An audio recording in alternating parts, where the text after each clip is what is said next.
All right. Who wants to start?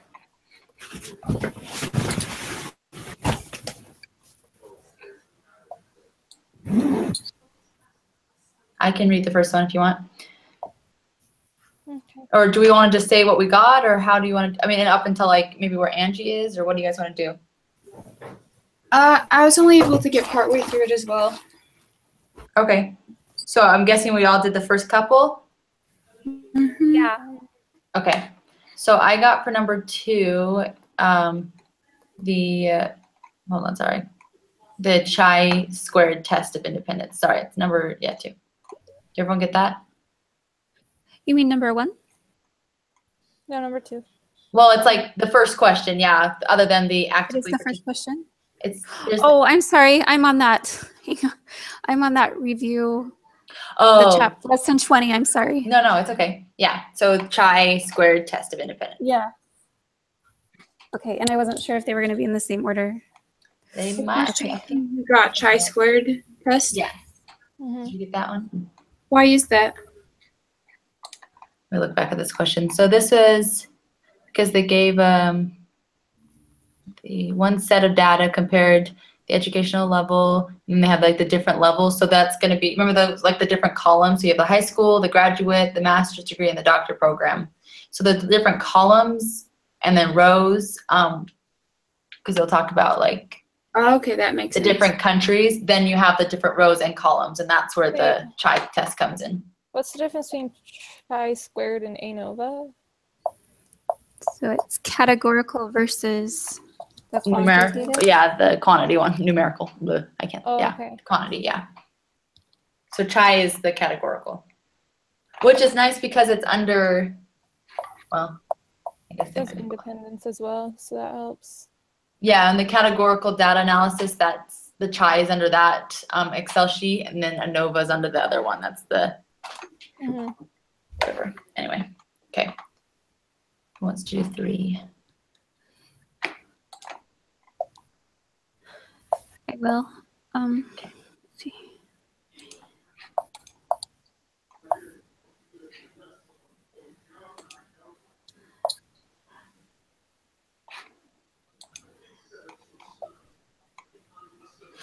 I thought it was the independent sample t-test. I think it's the test of 2 proportions. That's what I got. Yeah, I thought it was. Yeah, that's what I got it too. Proportions. Come here, put the number of employees in 2 groups. So then you have, because you see how the number of 2 groups, the 40 years or younger and the 40 years old.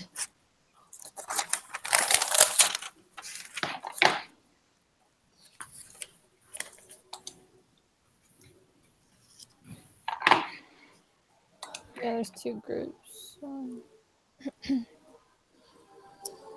I guess I don't have, I was looking at that flow sheet this afternoon and I don't see those on there. On the flow sheet, Uh-huh.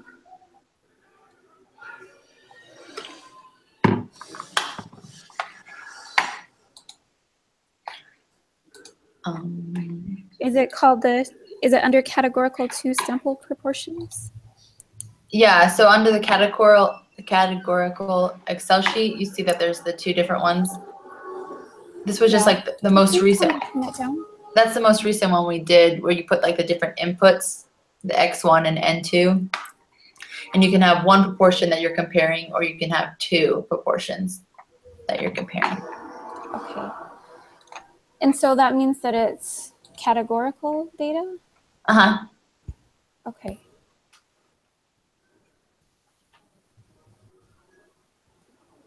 So we're trying to decide if they were treated equally. We're not talking, like, they have them broken up into their ages, but the main purpose is of trying to find out if they were treated equally. And that was like that would make it categorical. Okay. Thanks. Okay, I'll do wait, we're on 4, right? Uh-huh. Okay. I thought it was a test of 1 proportion. Yeah, that's what I said too. I did too with a question mark. For the 1 sample z-test. So erase your question mark. which? Yeah. Wouldn't it be two proportions because you're comparing two different proportions? No, you're only comparing one proportion to the population. Yeah. When it uses the population, then you just do the one proportion. But it said you want to determine if the proportion of male heavy lottery players is different than the proportion of males in the population. So you're not comparing like heavy lottery players versus light lottery players or people who don't play the lottery. The population is like the standard. Mm-hmm. So when in doubt, usually when it's comparing it to like the standard of the population, then it's going to be one test proportion, not like two. When it's saying like Kaylee was saying like a light and a heavy, then you're knowing you're comparing two different types of lottery players.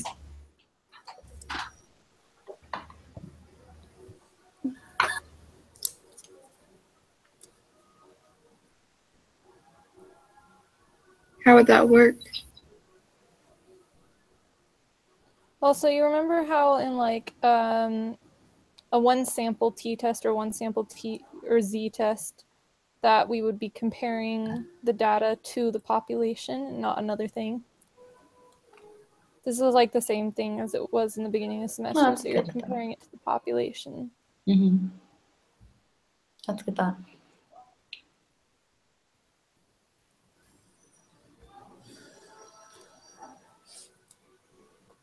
So, Like, and if, for example, another thing you could think of, so if you looked at the Excel spreadsheet and you went to one proportion, it asks for X and confidence level and the null hypothesis. The population is the null hypothesis. So if you went to two proportions, you don't have all the data. You have the null hypothesis and then you have one set of data. So you can't put in the data for two sample z-test for proportions since you don't have it all, but you do have everything for one sample. okay.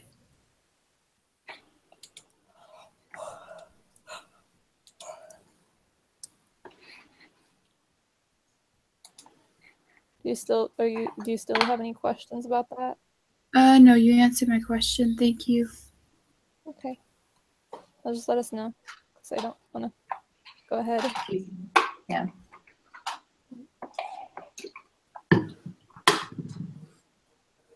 All right, number. I thought 5 was paired samples. Yep, that's what I got too. Paired. Just paired t-test, right? Yeah, pair samples t-test. Oh, I did independent. I thought they were two different groups. But yeah, yeah, it's paired. Okay.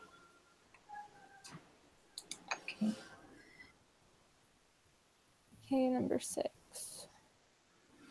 So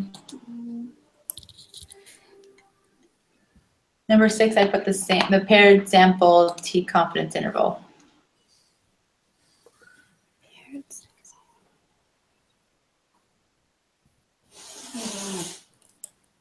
Is that the Oreo one? Oh no, that's the appraisers one. Yeah, the appraisers. Yeah, the bank. And what did you get for that again? The paired samples T confidence. Yeah.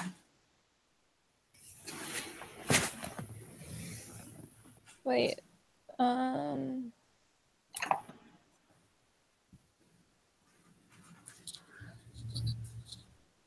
Why is it paired and not independent?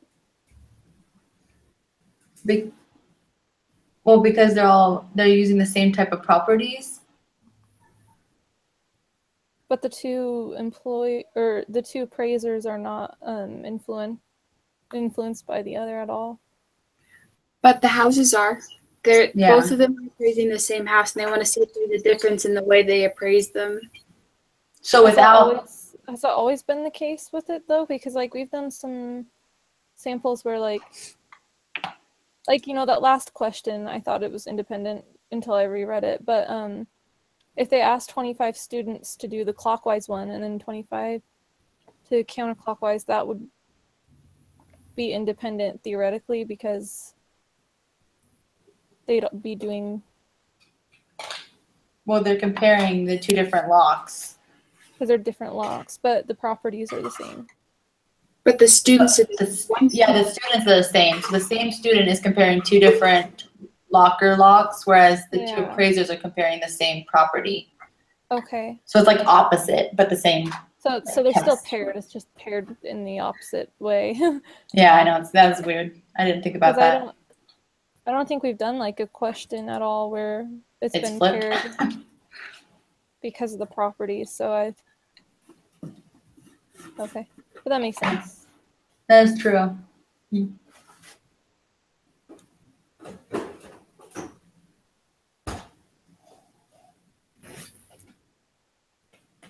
Who wants to do 7? I got 2 sample on that one. Yeah, I got the 2 proportions. Oh wait, I got 2 proportions. Wait, you got the last one? Yeah, that's what I meant. Two proportions, excuse me. I just said it wrong. Okay, perfect.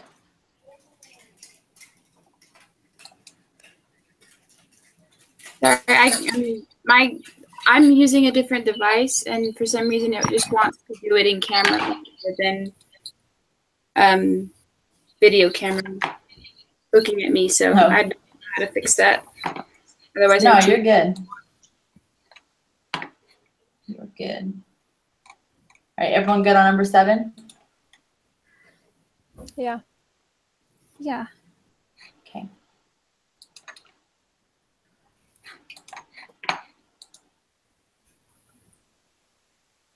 So number 8, I got 1 sample T confidence interval. Okay, I got independent samples.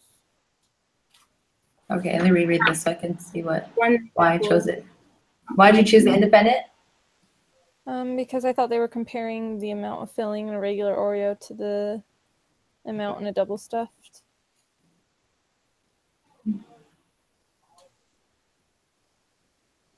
But okay, wait, no, it says you took a sample of 55 double stuffed Oreos, but it doesn't Sample. say you took. We don't have the So yeah, regular you ones. might be right. Yeah, because there's only one data, so we wouldn't be able to do Yeah. independent. But it doesn't really like mention, do you get 55 samples of regular, or do you just compare it to the amount in a regular Oreo? What did everyone else get? 1 sample T confidence interval. Okay, so you got the same thing. I One chose the sample one T sample confidence? too. Okay. Mhm. Okay. Cool. Yeah, that makes sense. Yeah, but I see what you're saying. But when you think, Yeah, it when you just see, doesn't really say it, so. yeah. It says they're going to compare it, but it doesn't say that they do. Yeah, it doesn't have the data for a Yeah. regular one, so. Okay.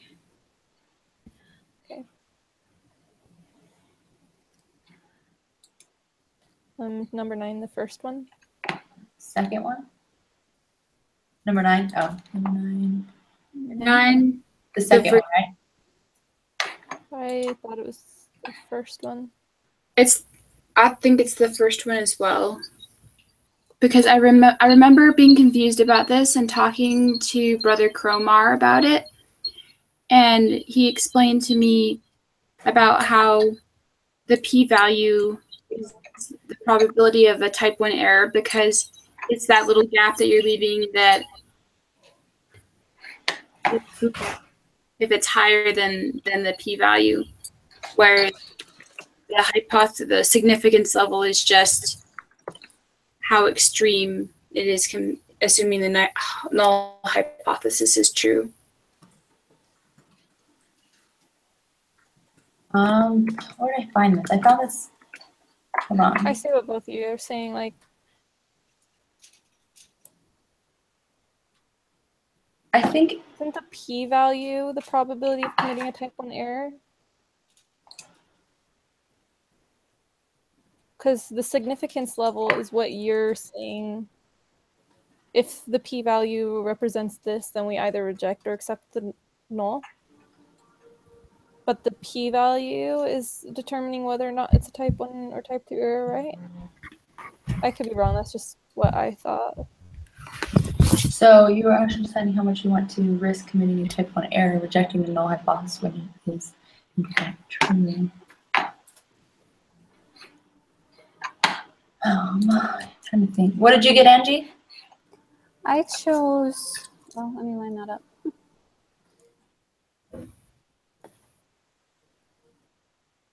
I thought the type 1 error rate is the significance, or the significance level is the probability of rejecting the null hypothesis, given that it is true.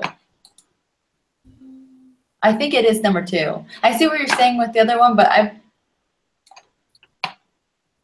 You're saying type 1 error, Devin? yeah, the probability. That's what I chose too, and I think I looked that second one? up.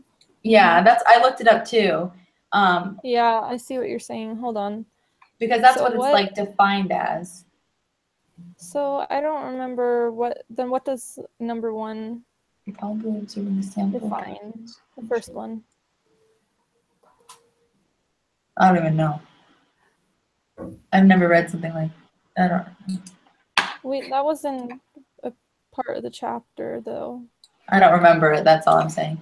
Yeah. So it might. I mean, that could be some part of something, but Yeah. I guess I thought that So- was the definition of the p-value, that Yeah, I think that is the p-value definition. the first choice, First observing a one's the sample definition? statistic. Yeah. The first So I one, ch- yeah. Okay. Probability of observing the sample.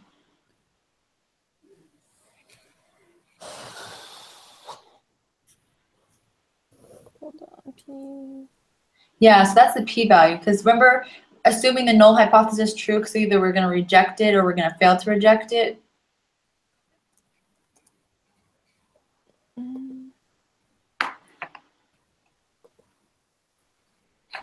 Yeah, I think it's wrong. I think it's number 2. Probability.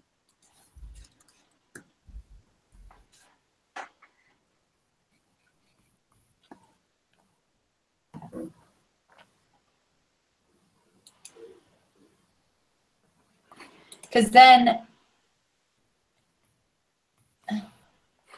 I think the probability of type 2 would be like the probability of not rejecting it. So like there's like the opposite. So type 1 is the probability of like. I'm just trying to remember, because I get what you're saying. I'm just trying to remember what number 1 was the definition of. Trying to look If it you up in go the book. to lesson 9 in the summary, it gives us all the definitions of the type 1, the level of significance, and the p-value. Yeah, I saw that. I'm trying to. I figured that out. I think you guys are right. I think it is the second one, but I don't remember what the first one. That's the is for. p-value. That's going to be That's the the answer on the p-value? next question. Oh yeah, yeah, it's the next answer. Oh, okay. Duh, I have that. Yeah. Okay. Are we all good on that? So then number 10 is the third one. So in that one, it says the value of the level of significance is the probability of committing a type 1 error. Yeah. That's another question. I have to go back. So are you saying that's the answer to number 9 or number 10? 9 is the second one, the probability of type 1 error. So that's the definition of like the notion of significance level of a hypothesis test. And the definition for the p-value of a hypothesis test is the one you guys are talking about, the probability of observing a sample statistic more extreme than the one actually obtained, assuming that null is true. Okay. Sorry. Can I pause you guys for a second? Because I will probably forget if I don't ask this now. We don't have another group meeting this week, but we have to do our collect the data. We don't have another group meeting this week? Mm-mm. No. Did you hear, Elena, did you hear back from the IRB? Nope. Okay. We could just put in a new request. One of you guys could do it. And we could just say that we're not doing that one that they confirmed before if he doesn't get back to me. Yeah, so maybe I'll wait till tomorrow and then I can put in the new form if we don't hear back from him. And Should we then, just email him if we don't get it by the due date? She already emailed email like our professor? Yeah. Yeah, Because I don't. collect the data is due at the end of this week, I believe. Yeah, so should we still meet on, do you guys still want to meet on Wednesday and do the collect the data, or what is it, that assignment actually like? Yeah, with the include? emails, are we just sending out the emails and collecting all the data together at once? Yeah, we're sending out the emails. I don't really know, to be honest. Maybe, Honestly, I just want to do the first method just because we already have it approved and yeah, but I don't know if he'll approve it though, because he seemed very like, it's Yeah. going to be biased, and so this is better not to do it, so. And then Andy can be more like participating, yeah, it's true. but. The only thing I thought about when I told my husband this is he said, well, I hope they're better than I am because he just deletes all of his emails. You know, Yeah. Yeah, he that's the doesn't other thing. know It who they're could take from. some time for us to get enough data if people don't respond to the emails or take a long time to respond or That's the reason why I didn't want to do the email at the beginning, is because that's always the problem. So why don't you submit the approval that we got to our professor and see if he will give us what grade he gives us. Okay. And then we could go from there if you want. I mean, that So works for should me. one of us just email him and say we already got approved and here are our concerns? Yeah, like, are you still concerned that it will, we're concerned about the not getting the email. Are you concerned that, it won't be biased? It will be biased. Yeah, I can do that if you want. Okay, that'd be great. And then So if so you like could, just so if you could just mention in the email that we're worried about not getting approved in time and that we've already been approved for one method and like can you not send me getting the enough data. approval email? Can't remember who has it, but I Are don't you know. talking to me? yeah, Elena, can you send that to me? Yeah, I can send you the email that they sent me. Okay, then I will forward it to our professor. His name is Okay. blanking my mind right now, but Brother anyway. Bennett. Bennett, yes. I will send it to him, and then if I need, I'll meet with him on Wednesday to figure it out. So then we can at least go this week to collect data. But I think we should meet sometime to do so that, I don't know who does the collecting the data, but so they don't have to do it by themselves. Mm-hmm. So, Yeah, that was the other problem. I We realized like should do whoever did that collect the data on- would have to do it on their own. Thursday, because we have the test to do on Tuesday and Wednesday. yeah, let's do that. I can do Thursday. Can everyone else? Well, at our normal meeting time? I think I can. Wait, I'm sorry. Did you say you wanted us to meet as a group on Thursday? Yeah, Yeah. so that, well, because to fill out the form, yeah. So that the person who's submitting it doesn't have to do it alone. Okay. I'm okay with that. Do we need to have the data collected by Thursday then? So why don't we wait till Brother Bennett responds to us and gives us like the okay, then we can decide on the day to meet after we, does that make sense? So I'll Yeah. email him tonight, and then once we get the okay, then we can plan to go get the data and then see what he says or whatever. Yeah. Okay. Okay. Then we can set up a time to Okay. meet. Okay. All right. So for 11, I got the second one. Me too. I agree.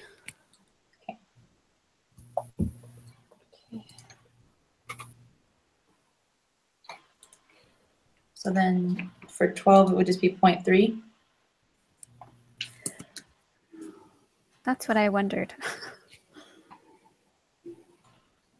Assuming the percentage of the people. Yeah, so P equals 0.3. That would be. What did everyone else get? I was thinking 3 as well. Okay. Yeah. Just want to make sure I wasn't off my rocker.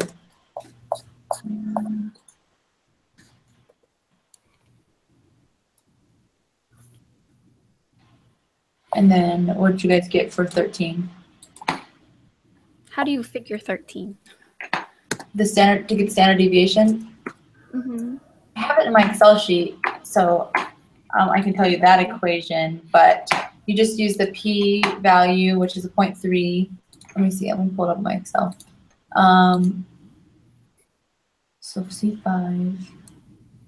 So 0.3, and then you're going to put in parentheses minus, or 1 minus 0.3, and then divided by your number, which is 100.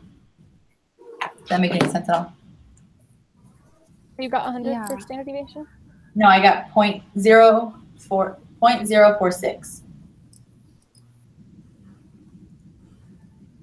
Because I didn't know how to find that one either.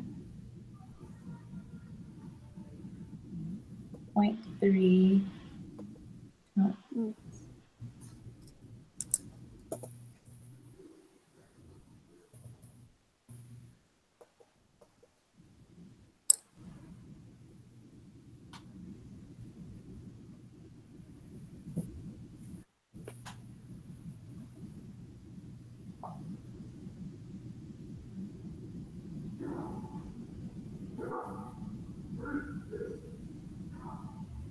Oh, you're gonna do the square.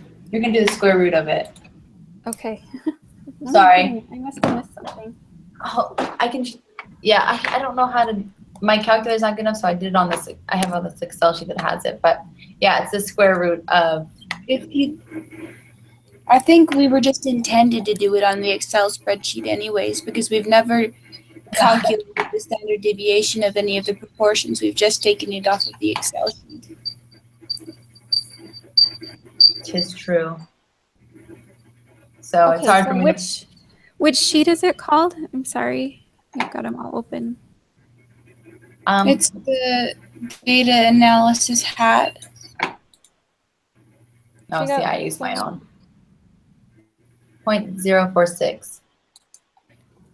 Oh, so if you put the data in, so you put 30 for x and 100 for n, that'll give you 0.0458.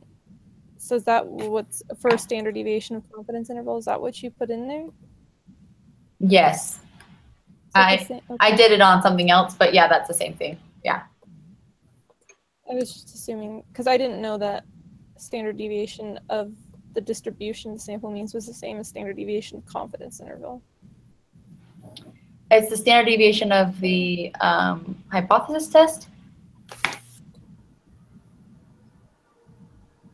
Sorry, what? The standard deviation of the are you using the one sample z-test? Yeah. So you can see the answer, it comes up on the standard deviation of the hypothesis test. That's what I'm looking at. You gave me the answer on, for x, did you do 30 and n for 100, right? I did x, yeah, 0.3, and then n 100. You did 0.3? Yes, because that's the p-value. When I do 0.3, it still gives me, or it gives me a way different answer, because... What are your... Because the p-value is 0.3. Do you have anything in yeah, confidence 0.3 level or null hypothesis? I have 0.95. Then the null is just 0.7, but that was just because it was there from last. And then greater than, maybe put to greater than. I don't know if it'll change anything, but... Yeah, that doesn't change anything. So here, hold on a second. What have you put in? Like, I'm going to share my screen so you can see it. Did you put the null hypothesis as 0.2? Never mind. That's a different one. Can you see my screen? I don't know. Yeah, so that's weird because... I wonder if something in your... But this is the equation you're supposed to use to find the standard deviation. This is a whole different one, so... Well, I guess it's the same, but it uses different numbers. But okay, well, I can show you my screen too. I don't understand. Yeah, hold on a why second. Mine is doing this. Okay. But so here is mine. I just put in 30 because, like, so I was assuming since p-value was 30 that meant like 30% of the n. Change your null hypothesis. What do you have your null? But if I change it, when I change the null, I just have 0. Oh. But like, we don't have an answer for null, so like it doesn't really matter what I put in. But just put 0.70 for some, just so I can see. 70. 0.70 or 70? 0.70. Your confidence level is at 0.96. You could try 0.95. That doesn't change the numbers at all anyway. So, but here's the thing. So that gave me an answer, but how do you know the null hypothesis is 0.70? Well, I did it different. So that was why I didn't even use that worksheet. I used the Excel sheet where I made it, the Excel sheet where it just said this, like, did the square root. What are you trying to find, Kaylee, again? The standard deviation. But isn't it right there, 0.046? But she only got that because she had No, to I change the got the null answer to 'cause- 0.7. That's So what if she's I did asking. So if I did 30 instead of 0.3 for x, then it would give me the answer right here for standard deviation of confidence interval. So that's how I got the same answer as her. But I don't know how you found the null hypothesis. Oh, that was The just only in my reason my Excel sheet already. I didn't change anything with that, but because we don't know the null, right? no. So then this would be 0 if we left null empty. So maybe it is under the So if I just put 30 here and 100 here, it gave me the same answer.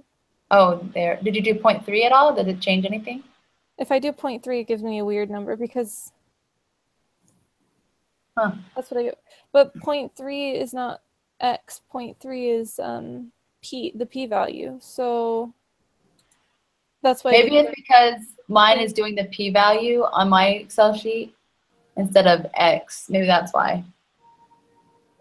Because I was assuming that x was 30 because, I don't know, like if you divide x by n, you'd get 0.3. So I just did it like reverse. So 0.3 times 100 would give you 30. But I don't know if that was like the correct thing to do. I don't know. Yeah. Maybe it is that. That's the first time I've used it in that like one proportion box. So maybe it is the 3 in that one, and it will actually put it in the right box. That makes sense what you're saying. No, that didn't do anything. Okay. But I did it manually on Excel, and I got the same answer. So we should just assume it's 0.0458 or 0.046. Yeah, I think so. Okay.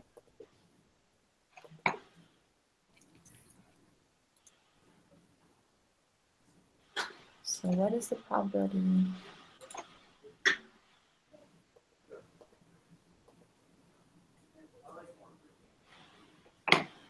Of the 100 adults less than 8 of 5.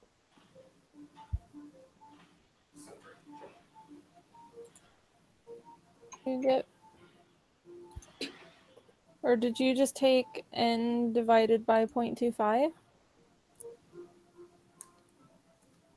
Hold on a second.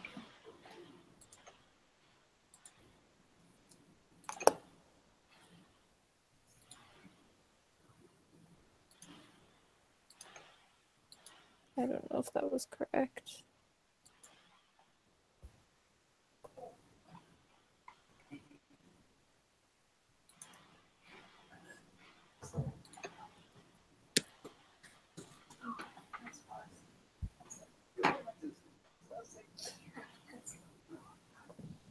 Is it?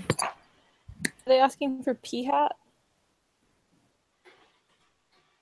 They're asking for the So have we gotten past the standard deviation one? Yeah, we just said that it is the 0.046. Okay. I got 0.876 for probability that your random sample of 100 will have a sample proportion less than 0.25.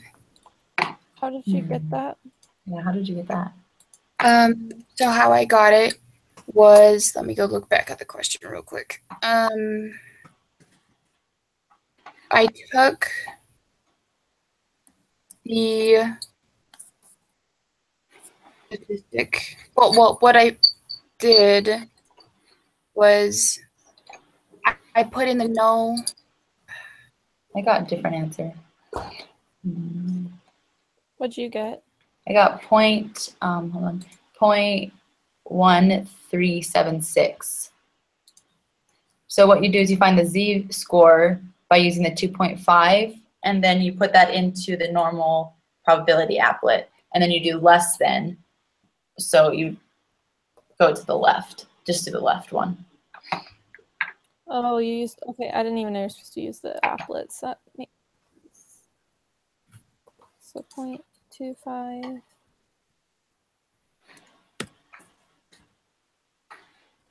So for the z-score, you got negative 0.674. Negative 1.01. Wait, I think I accidentally. For z-score? Devin, how did you know what the z-score was? Because on that spreadsheet that you got the standard deviation with, mine has these weird things, D-I-V-O. So I used the p-value of 0.3 just because that's what it was for the question. So p hat would be 0.25, and the p-value would be the 0.3.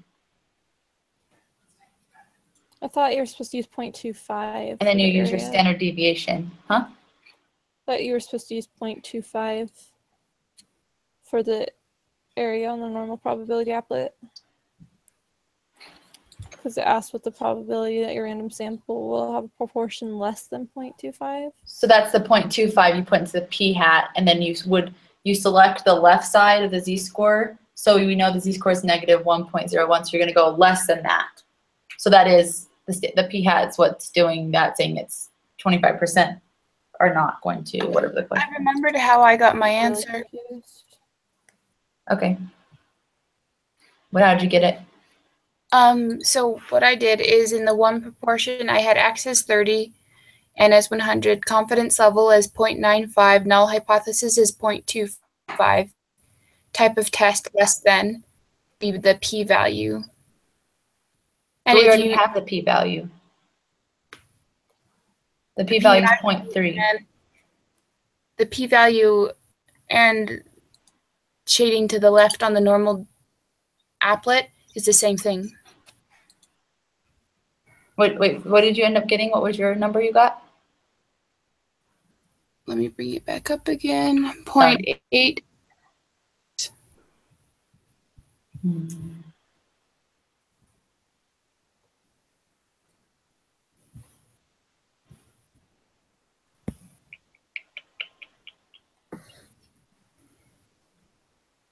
I'm gonna stick with how I did it because I remember doing this in the past.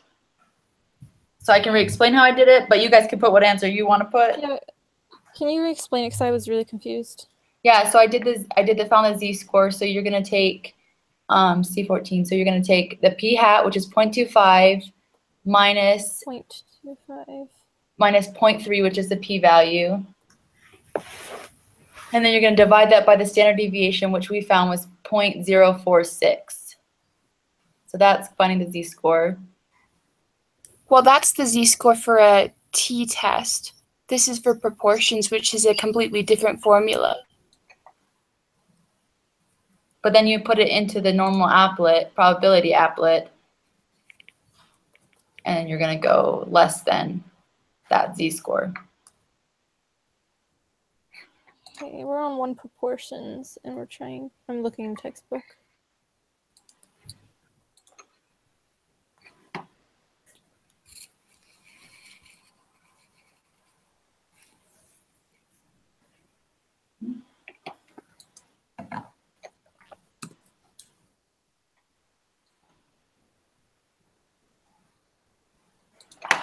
Richmond.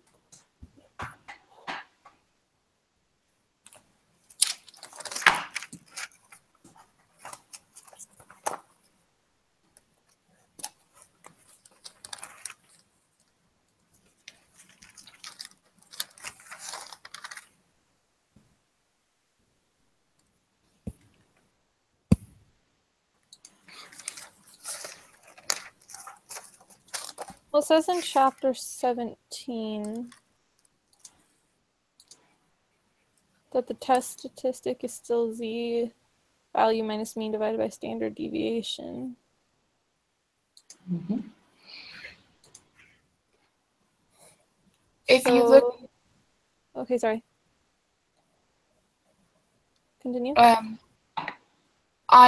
So one example of how the formulas changed, look on chapter 18, under the side-by-side bar charts, and it's for 2 proportions, but you would do something similar for 1 proportion.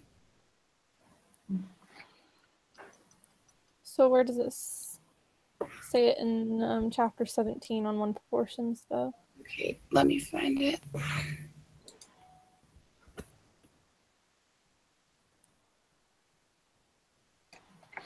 Because here it says you need to take p hat minus p value divided by standard deviation. Yeah, so that's what I was talking about. P1 minus p. Okay, so, okay, but then I'm also confused on where you got the values for like p hat and... So those are, because we've been using those this whole time. So the p hat is the 0.25, the sample proportion. 0.25. And then we know that the p value is 0.3. 0.3, yeah. And then standard deviation was 0.046.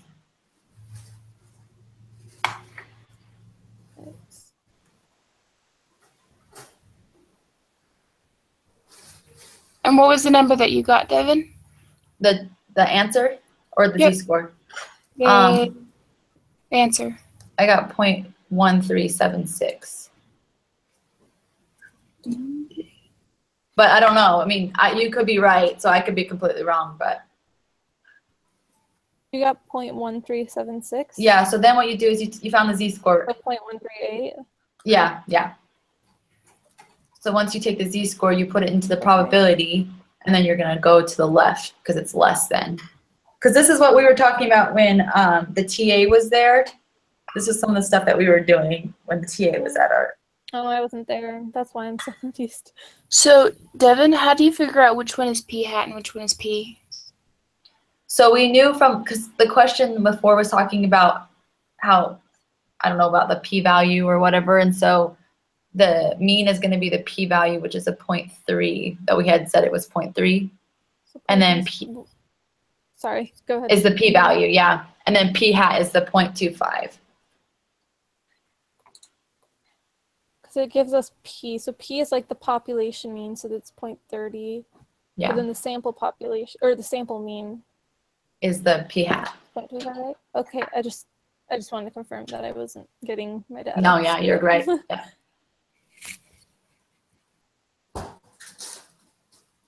Angie, are you with us, or you found a different answer? What are your thoughts? Oh, I just was confused about finding the z-score, which formula. So you're gonna If there do. was a different formula. No, it's the same one. So you would do like the p-hat, which is a 0.25, minus the p-value 0.3, and then divide that by, 0.3? yeah, 0.3, and then divide that by the standard deviation, which is 0.046. So do you think we're going to get the right answer? You know how he says not to round things until we're 100% done? Would we need to use the standard deviation of the 0.0458? I haven't figured out if that changes anything, but Yeah, if you're doing on your own calculation, I probably would. With Excel, it doesn't round until the end. So okay. yeah, so 0.458, yeah, I would do that.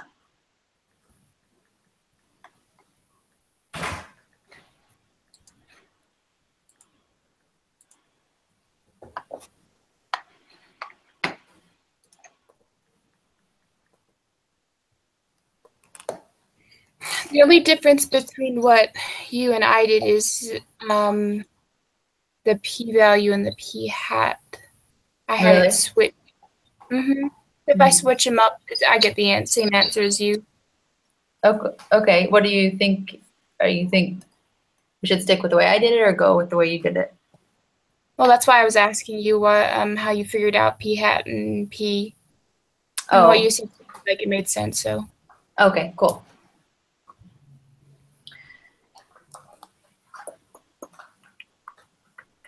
All right.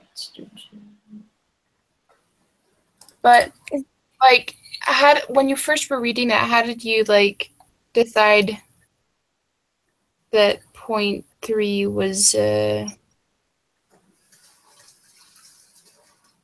the null hypothesis? Well, we had used that in the last equation, or like on question 12, we got the mean of the distribution of the sample proportions as 0.3. And so if you look at the top, right above that, it says the P equals 0.3. So automatically, I know that's going to equal P, like, will be the P value. So that it's P up there. Okay. Yeah. And then the 0.25 falls under P hat because it's the sample. All right, ready to move on? Yeah. Okay. I just have to go to work soon. Okay. I'll just say what I got for 15. 15, I got 0.016. Yep, that's what I got. Did everyone get that? What did you get for 15? 0.016. 0.016.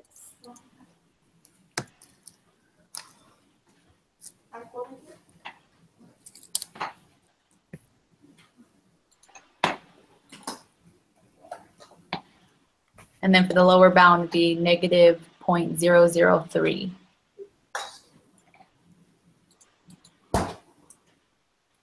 Everyone get that? Negative 0.003. Yep. And 15, you got 0.016. Yep. Okay. What the heck?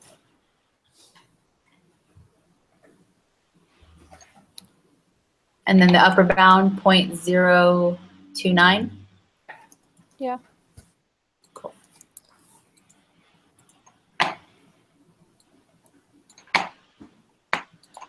Okay, so 18, I was thinking it was the first one, but I was also thinking, you know, they know the placebo shouldn't cause any dizziness, right? So wouldn't they assume that the null is P1 is greater than P2?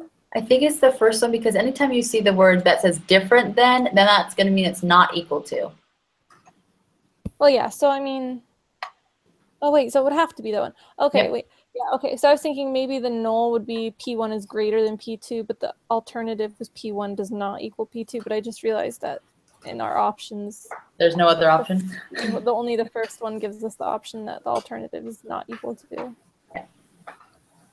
Well, I mean, I know this, so There we go. sweet.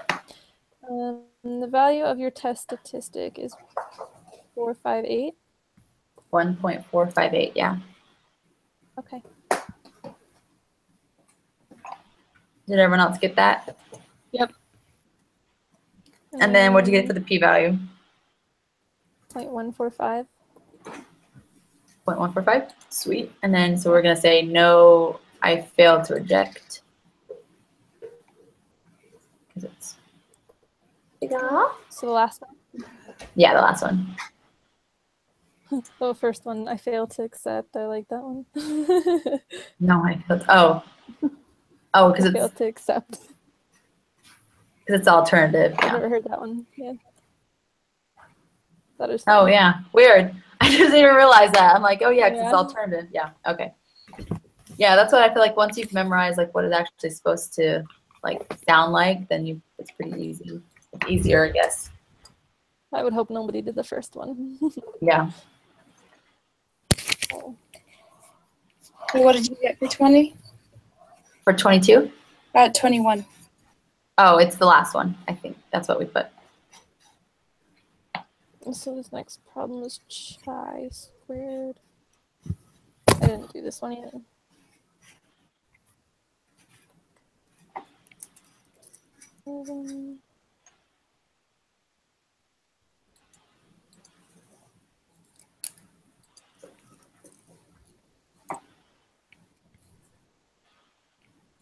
So this is the point where I haven't done them.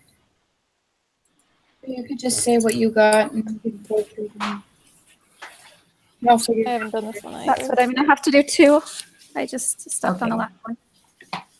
But I'm already done. So for test statistic, did you get 6.579? Yes. Yeah, because I have to leave in 10 minutes. So Yeah. I'm willing to go through them all with you guys right now, but and then we can go back and if people have questions if you want or something.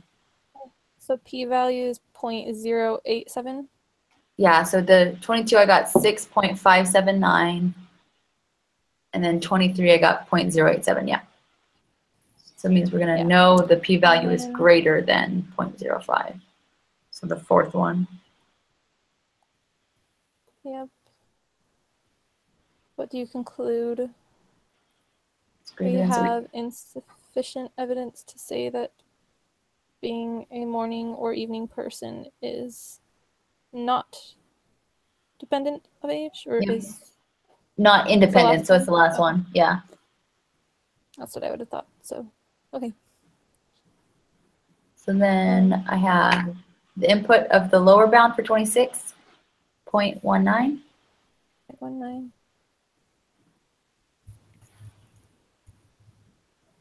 0.49?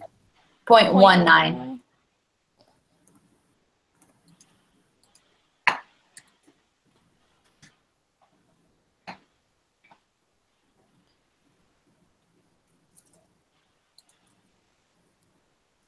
I mean, we could go slow if you want, and then you guys, I could just leave when I need to leave. It's up to you. What did you get for the upper bound? The upper is 0.31. Did you get those? I got those. Okay, cool.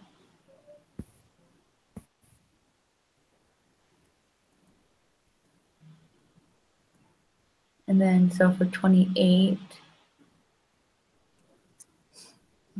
so it's, did anyone else do this one? No. So I got 1,537.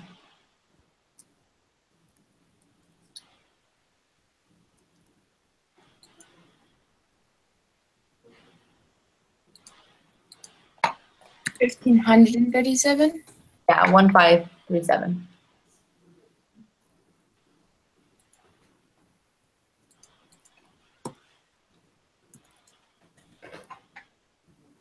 For 29, I got the second to last one. Same. And then for 30, did you get the first one? Or Yep. test statistic? But just to check really fast, the second one's for chi-squared, right? Or is that just not even? Yes, yes, it is. Yeah. Okay. The greater than 5, yeah. Okay.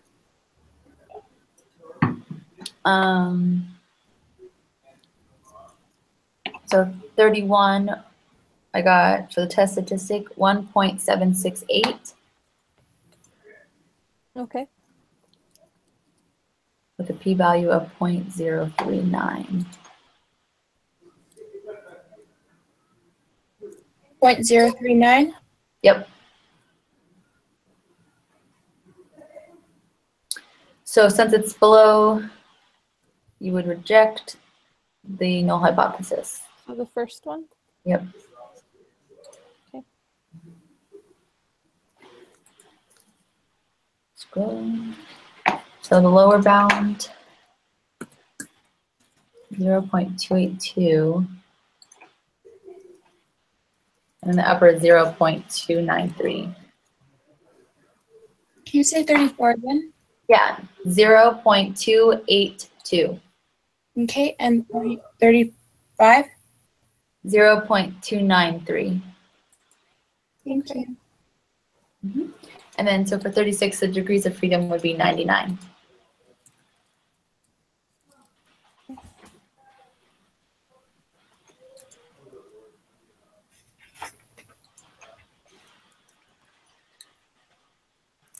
And then 37? Negative 2.803. Negative 2.803? Yep. Okay. And 38? I got 0.006. So way low means we have, So is the 39 the third one then?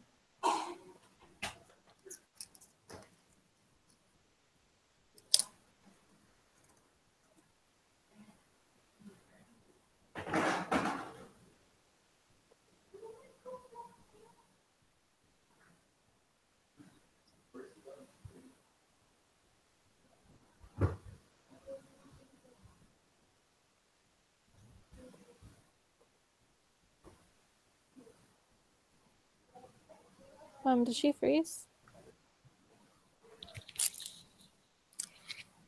It looks like it.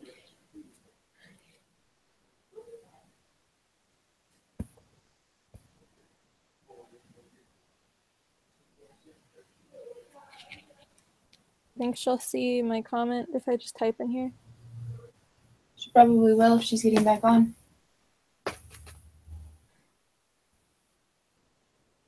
Okay. Kaylee, were you saying the third one?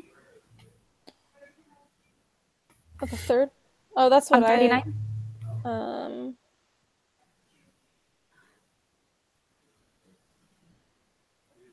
Yeah, that's what I think it is because they're alternative. Mm-hmm. Yeah. Okay. Oh my word, well, how many we could probably questions is this?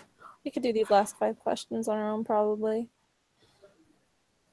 I'm just going to download the Excel sheet.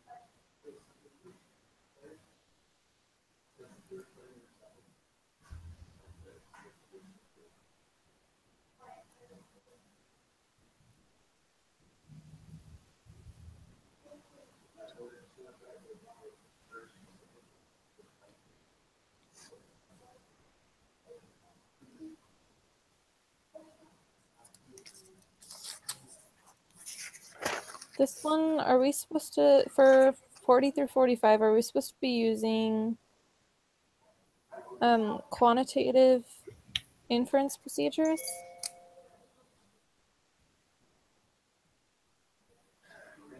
Oh, did you see that, Devin said our internet went out? Okay. I wonder if I can just put her on a speakerphone.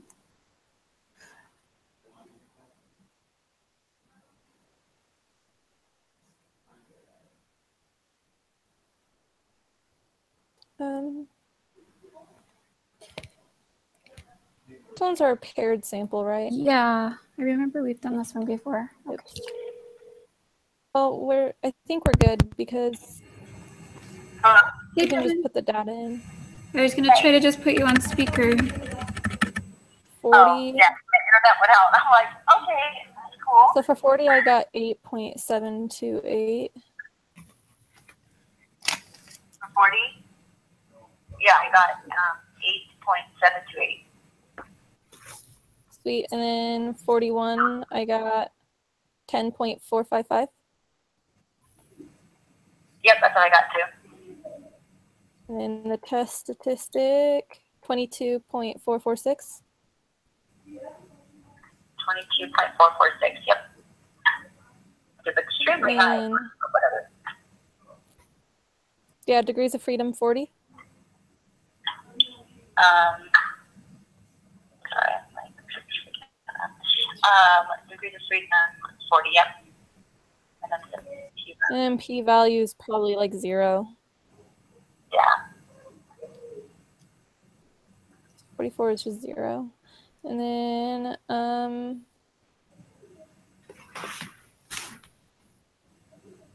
Third one? no, so then 45 is the first one. 45 would be the third one, yes, because Third one. what is the... Because the p-value is 0? Oh yeah, sorry, I was going in reverse. I was, for a second, yeah. I was thinking for a second that we reject if it's above or something. I don't know what I was thinking. But I just turned in the quiz, and if I can get down to the bottom, it's running super slow. Okay, we missed one. 39. 39. That was the one we did on our own. That's when you got cut out. We thought it was the third one. 39 is the first one. Oh, we have sufficient evidence. Okay, so 39 Yeah, is so 39 would be the first one. I thought I said that, but maybe that's when I got cut out. okay. Well, I would redo the quiz for that one question, but then I'd have to go through the whole thing again, so.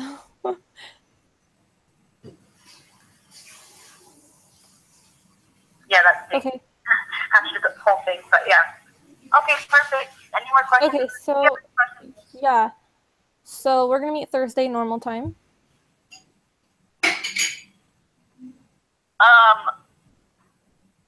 And it should be able to work. I might have actually, my internet's still down, but I might have work then, but can anyone do a little bit earlier than that, or is everyone just about work? It depends how early, but should we just wait until we get the email back from the professor and then you can let us know what he says? And if he says that we're I'll good, email him. So Ellen, I can send me do the IRB approval, and then I'll send to him, and then I'll email him and talk